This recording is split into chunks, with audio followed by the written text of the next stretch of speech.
All right, in today's video, we are going to do another paint test. This time, we're going to play with texture. Stay tuned and see what we played with and how it turned out.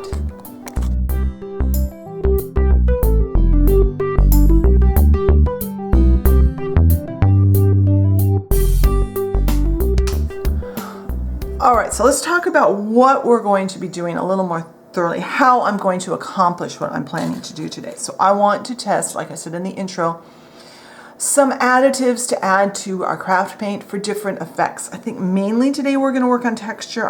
If I have time and enough paint and enough time, we will do one that's just a special effects. Then I just want to see what it does. To keep this consistent, I have black paint and white paint. I thought with black paint and white paint, those are extreme colors.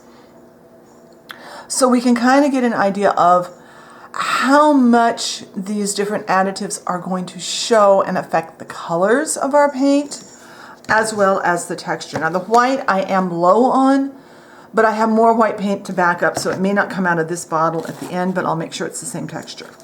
I have a bunch of these containers I can mix on. I have a bunch of toothpicks to mix with, and I have a bunch of these jumbo craft sticks and a pencil.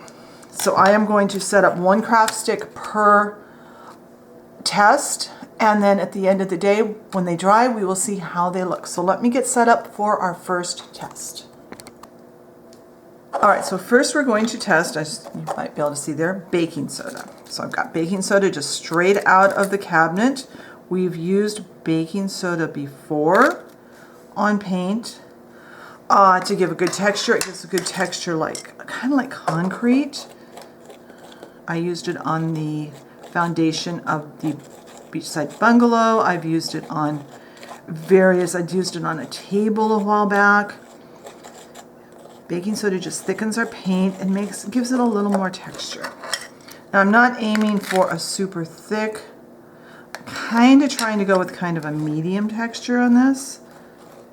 And I might have gotten a little more in there than I needed, but that's okay. Let's mix the black in. Now, one thing I will say, if you're using a product like baking soda that is a food type product, don't seal your item up in an airtight like frame. Make sure there's airflow, because I wouldn't touch this to not have issues at a later date if there was no airflow. One thing to stay away from is anything with added sugars in it, because you don't want to attract bugs to your project. And I am making a thorough mess. All right. Maybe a little more baking soda in those than I intended to. That's okay. We'll know on the next one to go a little easier.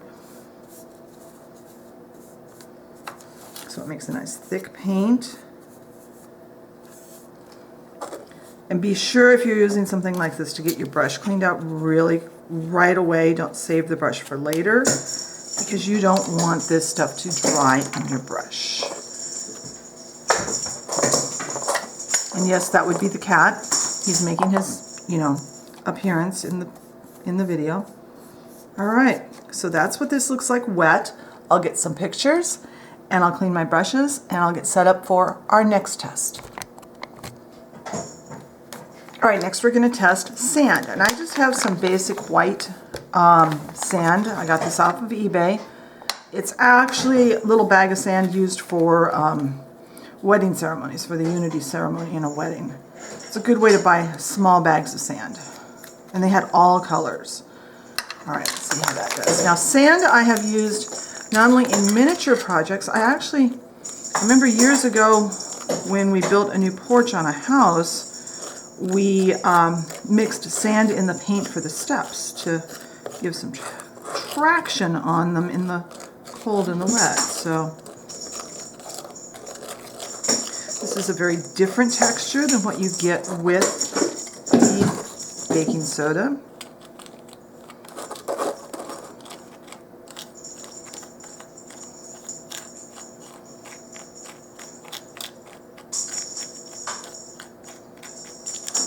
Okay, let's get a couple of brushes out.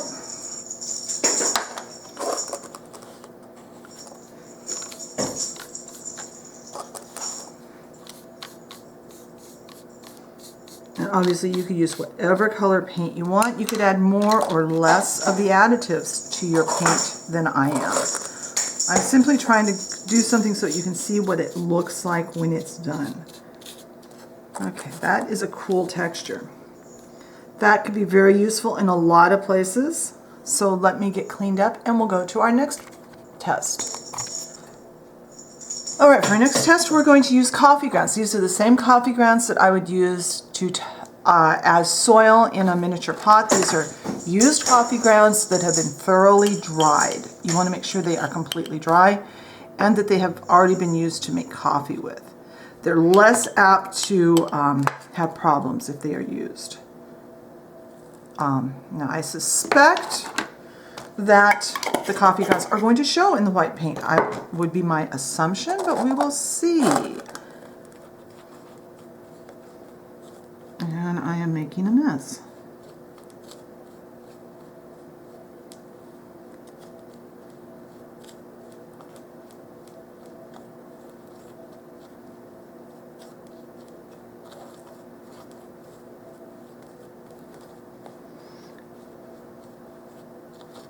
I think after I get done with this, I'm going to have to wash my tile because I have a mess on it now. Okay, let's see what the white does.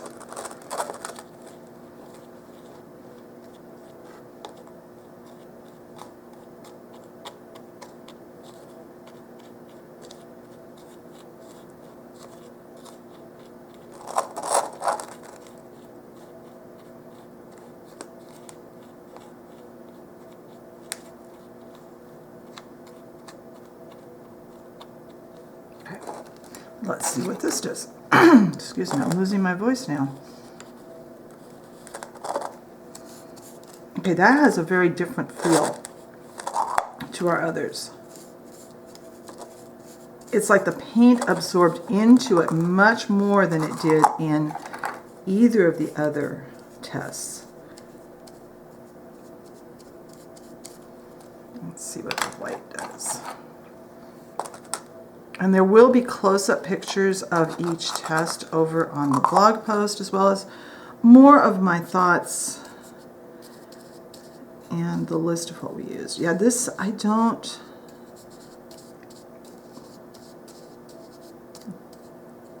Yeah, that really dried the paint out.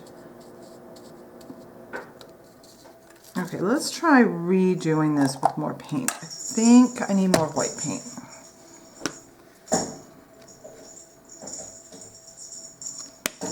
Because that is so dry, it's not sticking.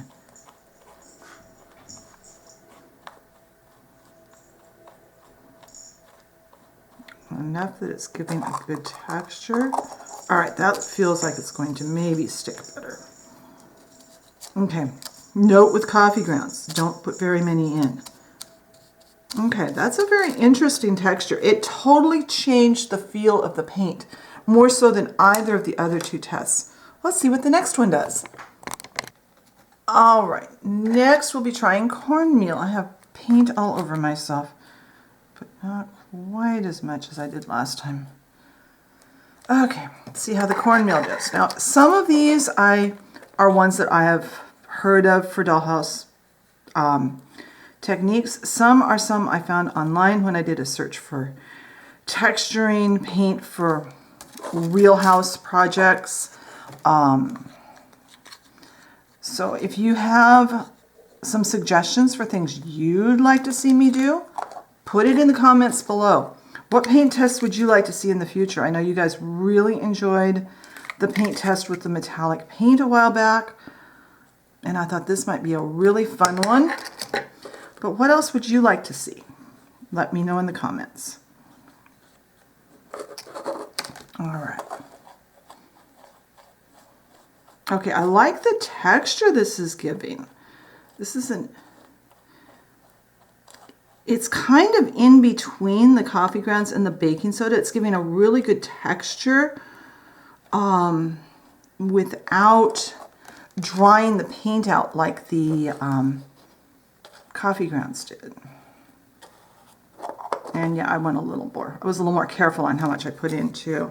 Oh, I like that texture. Okay.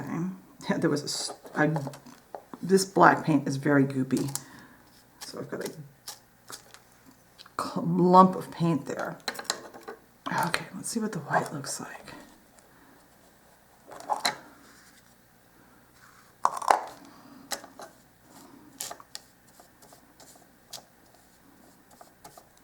Oh, I like this texture. I can see this being used for a porch or a walkway or something. This could be really cool, or a planter. Okay, let me get it set up for the next one. We have one more to do. And for our last test, I thought it would be interesting to see what glitter does to our paint. Now this is an ultra fine glitter. I had all different textures of glitter in there and I didn't know what to try, but I decided to try this one this time. Maybe if this turns out, we'll do another video adding different textures of glitter to see what effects we get. But I'm not sure what this is going to do. I don't know if it's going to texture it so much as I was hoping for kind of a sparkly effect, which I'm assuming it will.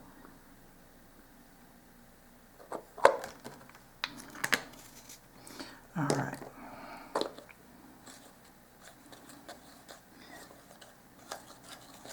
I wanted to stick also with a white glitter rather than a colored, and this is what I had in a white that I could find quickly, was the ultra fine.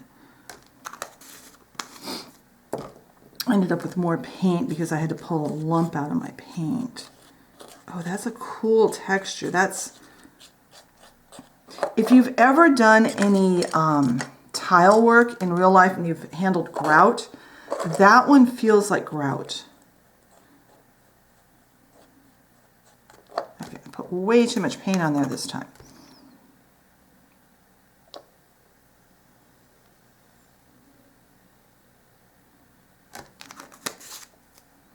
Okay. That's better. It's actually thickening up more than I thought it might. I'm anxious to see especially what the black one on this looks like, because I think it could be really cool, or it might not do anything. I've had this for so long, it only cost $2.99 when I bought it. Okay, let's see what this goes on like. Now obviously a more coarse glitter would give more texture. I might make a note on here that this is ultra fine. Oh, that is cool. I'm really anxious to see what that looks like dry.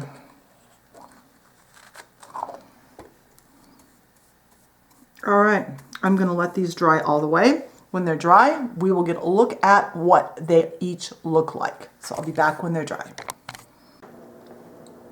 All right, they're all dry now. So let's go through one at a time, starting with the baking soda. I'm going to talk about the texture, about what my overall impressions of what this experiment told us. So the baking soda, we've done this before and I got pretty much the exact result I expected. It thickens it up, it makes it look kind of like a poured concrete. You can make it smoother or rougher. And this is a good option. We've used it many times. So no surprises. And one thing I love about baking soda, it doesn't change the color of my paint at all. The white is white, the black is black. There's no messing with the color. So if you're trying to make a textured area that matches another painted area, you can do that with the baking soda. Sand. This has a really cool texture. I wish you could feel it. It feels almost like pumice. This one, you would need to seal because it's coming off on my hands. It's making it very chalky. But I can see where this would be a really cool texture also. And hopefully the camera's picking it up. You can get some depth to it. The coffee grounds. Now, as expected, the coffee grounds made the white paint a very odd color, but the black paint was not affected. It could be that it's not dry yet, but it feels softer. This was a very odd one to work with because it absorbed the paint very differently than any of the other mediums that we used. I'm sure there's a use. This almost looks like rocks. This would be maybe with a gray paint, a light gray because it will probably darken it. This could make a really cool like gravel walkway if you wanted to replicate that on a piece of landscaping. So I can see where this could be useful also. Cornmeal did not affect the color of the black, but the yellow, of course, it made it a cream color. You can get white cornmeal. I have yellow cornmeal in my kitchen, and that's what I used. This has another good texture. It's not as coarse as the coffee grounds. Hopefully the camera will pick that up. But again, I think this would make a great walkway. It would make a great flooring texture, maybe even a roof texture in certain applications. Another really good one. Now the glitter. I really expected more sparkle. I'm not seeing any sparkle whatsoever, but I got a really nice fine texture. I do think I want to revisit the glitter because I want to try different textures of glitter. I want to try something, maybe mix some green coarse glitter with green paint and with white paint and see what happens. So I hope you enjoyed today's video. Be sure and hop over to the blog post. I'll try to have as good a pictures as I can get of these now that they've dried and as they were wet. It is hard to get a good picture of something like this, but I'll do my best. I'll also give a few more pointers, a few more what I think of as I'm, quite frankly, whatever I think of as I'm writing the blog post that I realize I forgot to say in the video. That's how that works. But this is a really cool texture too, and I can see where it could be this could be a siding texture. This, to me, this would be a really good, like if you're making a small building, this could be a really good texture for that, or maybe the trim part. I had fun with this. I hope you did too. If you have more things you want me to play with paint, let me know in the comments below. If you like the video, be sure and hit the like button. Leave me a comment. I said that. If you enjoy my content, be sure and hit the subscription button and the notification bell so you know when I put up a new video. Thank you very much for watching today, and I will talk to you next time. Bye.